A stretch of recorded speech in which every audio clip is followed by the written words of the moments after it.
Les récentes menaces du président russe Vladimir Poutine contre l'OTAN n'ont pas entraîné de réaction immédiate à Bruxelles, écrit Deutsche Welle dans son analyse. Poutine a déclaré précédemment que si les pays de l'OTAN permettaient à l'Ukraine d'utiliser des missiles occidentaux sur le territoire russe, l'OTAN serait en guerre avec la Russie. Il n'y a pas eu de réponse de l'OTAN à ce sujet vendredi.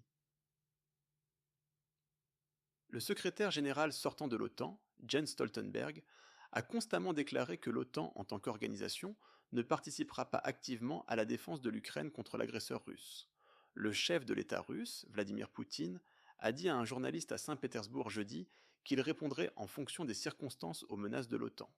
Mais il a laissé ouverte la signification de ses propos. Le dirigeant russe a fait de telles déclarations à plusieurs reprises. Même ses alliés de confiance au Parlement russe ont menacé d'utiliser des armes nucléaires. Dans un discours télévisé le 22 février 2022, le premier jour de son attaque contre l'Ukraine, Poutine a déclaré que l'OTAN était responsable du conflit et de la raison de l'opération militaire en Ukraine. Le premier ministre polonais Donald Tusk ne s'inquiétera pas trop des récentes déclarations du président russe.